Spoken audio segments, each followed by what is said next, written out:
গোলগোলা তৈরির একেবারে perfect recipe.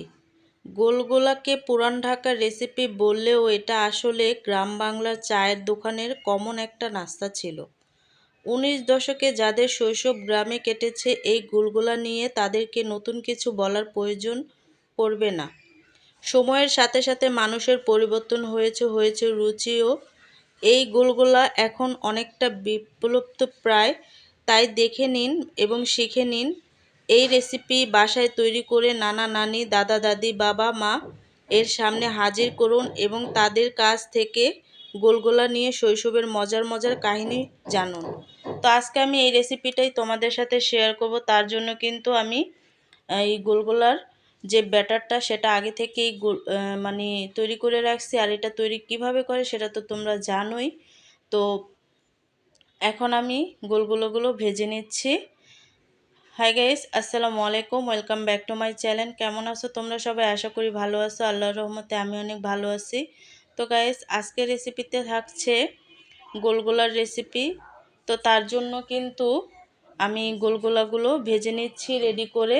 তো ভিডিওটি ফার্স্ট থেকে লাস্ট পর্যন্ত দেখে নাও, আশা করছি ভালো লাগবে। আর ভালো লাগলে প্লিজ একটি লাইক আর একটি সাবস্ক্রাইব করে পাশে থাকবে। তো দেখো, আমি কিন্তু এই গোলগোলার ব্যাটারটা 1 ঘন্টা আগে থেকেই রেডি করে তারপরে কিন্তু রেস্টে রাখছিলাম। আর গোলগোলার ব্যাটারটা তো সবাই তৈরি করতে পারো, তার জন্য কিন্তু আজকে আমি দেখালাম না। তো পরবর্তী টাইমে যদি তোমরা কেউ দেখতে চাও তাহলে অবশ্যই আমি দেখাবো।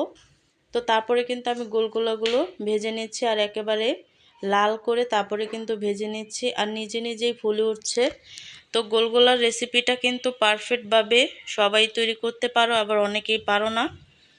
তো তারপরে কিন্তু সবগুলো গোলগোলা আমি এভাবে করে তারপরে কিন্তু ভেজে নেব। আর এই গোলগোলাটা তোমরা চাইলে ছোট বড় যে কোনো সাইজ দিয়ে তৈরি করতে পারো তোমাদের ইচ্ছে অনুযায়ী।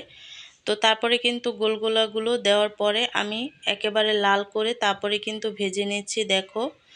আর এভাবে লাল করে ভেজে নিলেও কিন্তু উপরটা যেমন লাল হবে, ভিতরটা কিন্তু অনেকটা সফট হয় আর খেতেও অনেকটা সুস্বাদু। তো দেখো, আমি পরিবেশন করে নিছি। খুব সহজভাবে কিন্তু এই রেসিপিটি ঘরে তৈরি করা যায়। আর কতটা সহজভাবে আমি তৈরি করছি দেখতেই পাচ্ছ।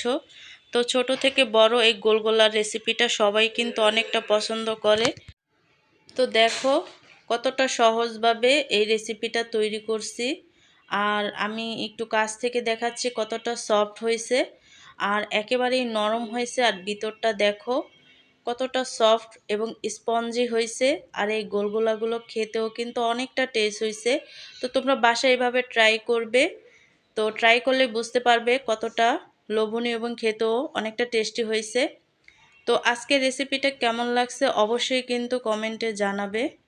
তো অন্য কোনো রেসিপি নিয়ে তোমাদের মাঝে আবার চলে আসবো। আজকে এই পর্যন্তই। সবাই সুস্থ থাকবে, ভালো থাকবে। আল্লাহ হাফেজ।